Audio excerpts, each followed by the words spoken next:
Hey guys, Matt Allen here. Welcome back to Tactical Bassin. Today we're headed out on the water in the aluminum boat with no electronics. I've taken everything off the boat. We're just going old school bass fishing. Let's do this.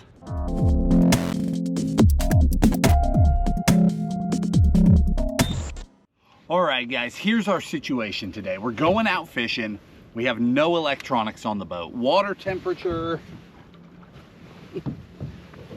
cold, really cold.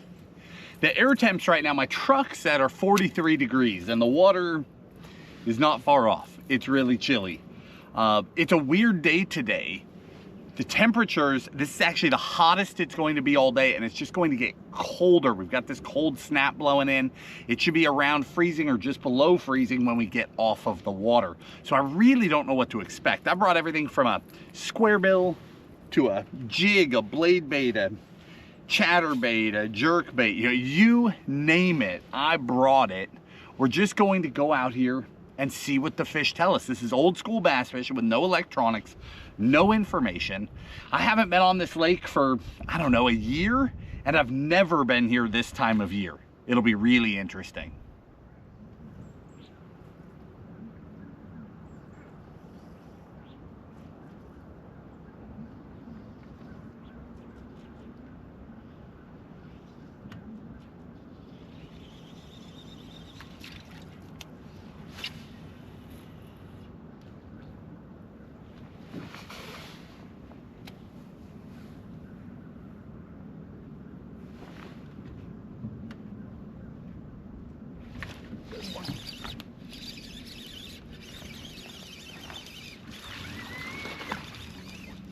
That didn't take long at all, just a few casts.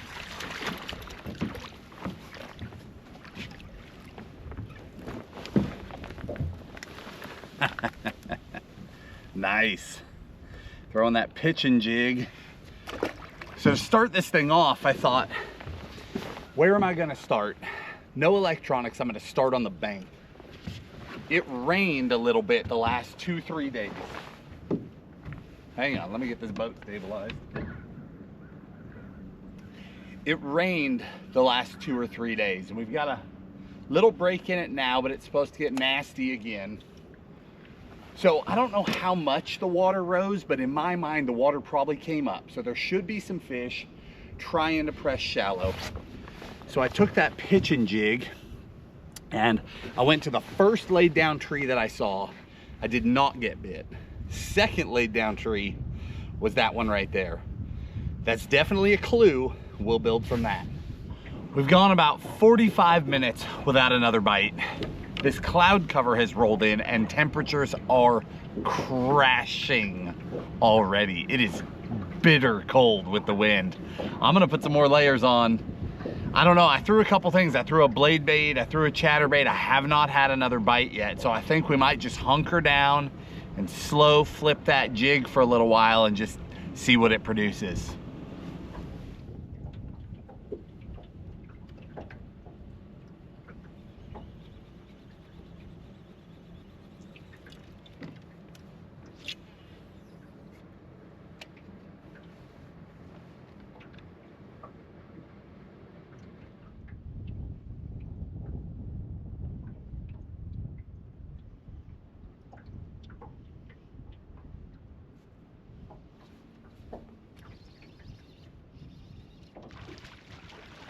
Fish.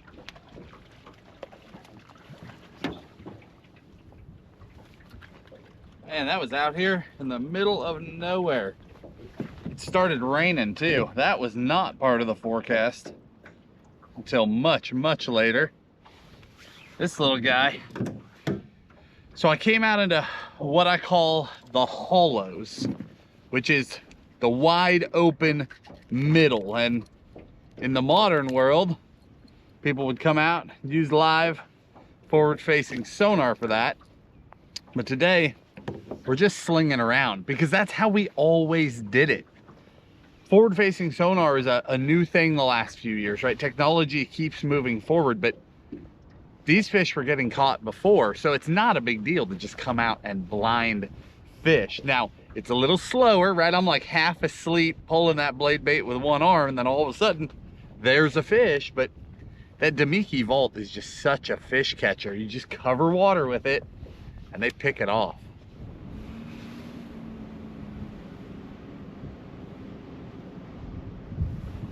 Ooh, missed him. Got him.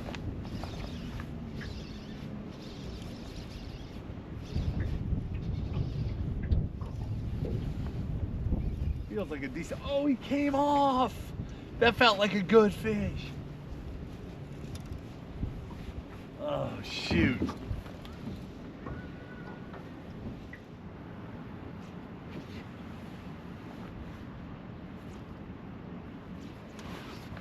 Oh, he came off. Had him on the jerkbait.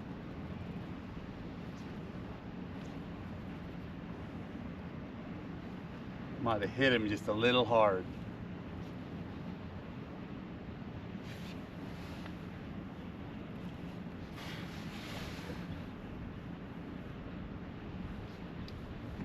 We got proof of life on the jerkbait though. That's good.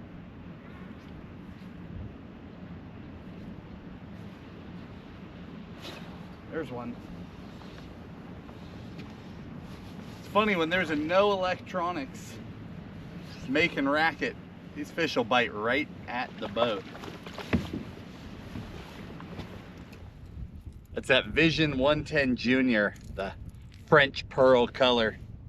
Another fish out here in just a great wide open. I'm fishing the hollow, like I said. So a lot of times we'll fish a point, a hump, an island, right? And something solid. Well, between those, the guts of the cove, the empty part of the cove, that's called the hollow. And when it gets cold, when we have a cold snap coming in like this, fish will back out right into the center of that hollow.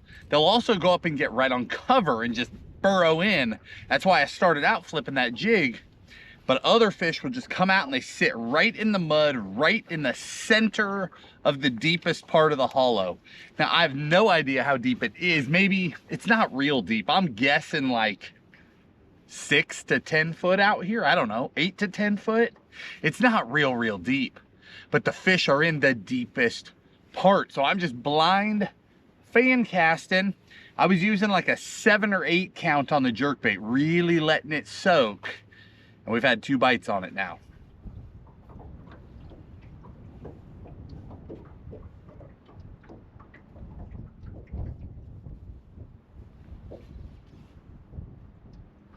There we go. He's almost dead weight because he's so cold, but he feels a little bigger. That'll do.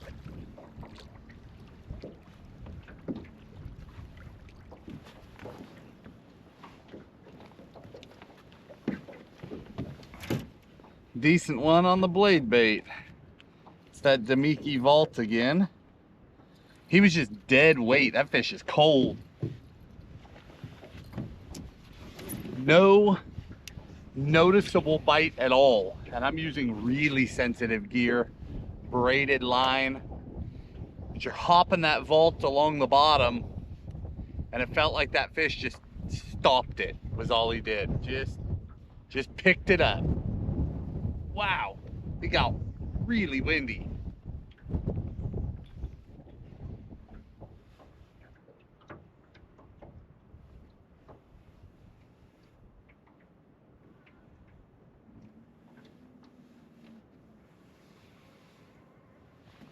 There's one.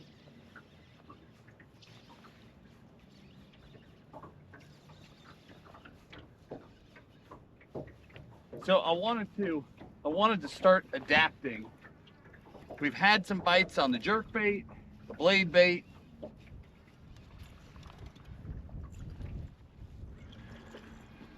That makes me wonder how far along these fish really are. We understand what these fish are up to. We understand where they're headed. The question was, how far along are the fish in this lake?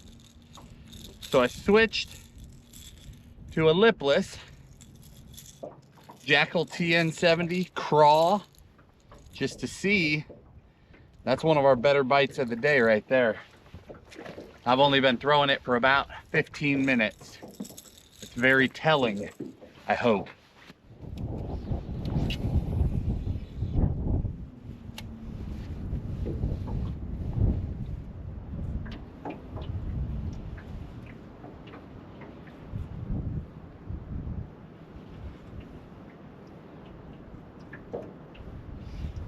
All right, we've hit 4 or 5 more spots, no bites.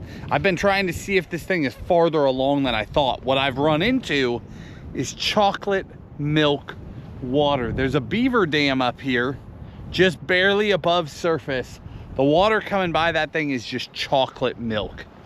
Now, I would actually think that this would be a good thing if the chocolate milk is warmer than the lake. This time of year, that's amazing. Fish will rush to get into those conditions, but that's not what we've got here. At least, well, I shouldn't say that. I don't know, but based on the fact that we haven't caught anything, not a bite, nothing in this chocolate water, I think that this water is colder than the lake water. That would make sense why some of those fish have insulated themselves out there in the hollows, just as deep out in the middle as they can get. So I'm gonna head back out to the open water. We'll just start fan casting, covering water, seeing if we can find some more fish, maybe dial it in, find a bigger fish, something like that. But this is a major clue today. Whether you've got electronics or not, you can figure it out, right? We've just got to use our brain a little more. I can't look at a screen, know the water temperature. I've got to fish for a little bit. It started, is that snow or is that rain? It's blowing by me. It's cold out here. Let's head back out to that deeper water. I've obviously taken a wrong turn. We'll try and catch some more.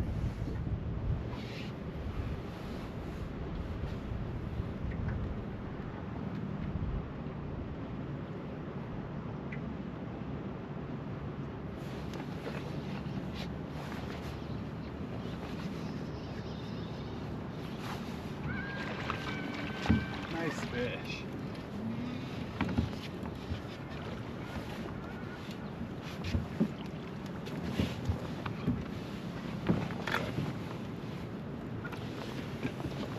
Awesome. Came back out, picked that blade back up. Got another solid one.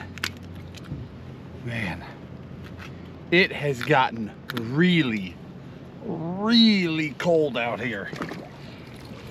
Whew. It's probably hovering right at freezing, but we've got a heavy wind chill. I've had rain come through twice and snow come through twice. It's pretty miserable, but I'm gonna go just a little bit longer.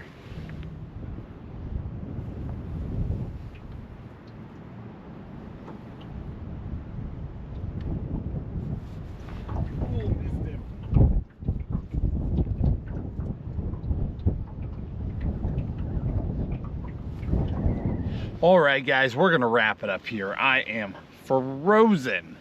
You know, today for me was just about doing something different. I saw the forecast. I saw it was going to be brutal. And I thought, you know what, that's the perfect day to make a statement. That's the perfect day to strip the electronics off of the aluminum boat and just go bass fishing. You know, in this sport, there's always drama and nonsense, right? And there's wars going on about electronics, and there's wars going on about boat prices and this and that and whatever. It doesn't matter. At the end of the day, we all love bass fishing. So today I just wanted to come out here with no information in brutal conditions and catch them. And that's exactly what we did. Now, would today have been easier with electronics? Absolutely, it would have. One, I would have known my water temperature right away. Two, I would have known how deep of water I was in. When I found all that muddy water up lake, I would have known right away whether it was warmer or colder than the lake water. But did I have to have electronics to figure all that out? No. It was not hard to just fish for an hour with a jig and that chocolate milk and confirm that I couldn't buy a bite. That's good enough information for me. You know, I came out, started fan casting in the hollows, the openings to coves, those bellies. Fish live on that stuff, and you don't have to be able to see them with electronics to catch them. Now, if you can afford electronics, again, it makes it easier. But bass fishing is awesome either way. Even on a brutal day, I pulled into a calm little pocket here, but even on a windy, nasty, brutal day with snowflakes, little tiny flakes starting to fall here again, brutal conditions, you can come out here and catch them no matter what you have, whether you're in an aluminum boat, a kayak, a beautiful bass boat. You know, Tim and I have our skeeters rigged with all the best electronics, and it's fun to fish with. But so is this. Guys walking the shore, you can catch these fish too. I caught one out of a laydown on the jig first thing. That fish could have been caught from the bank. Don't worry about all the garbage in the industry. Don't worry about all the talk about electronics and tournaments. Forget it all. Bass fishing is fun. Now today, I'm about to freeze to death. It's not as fun as it is on other days, but I still had a ball out here. I'm gonna link everything that I caught them on for you in the video description, from the hook upgrades on the blade bait to the trailer on the jig, the exact colors, you know, all that stuff. I'll link all that in the description for you. Maybe I'll link you some of the clothes too, because layering up was a major factor in being able to come out here in the nasty wind chill. It's not the cold, it's the wind chill. It's brutal out here today, but I had a ball. Hopefully you did too. If you did, hit that like button, subscribe to the channel, and we'll talk to you soon.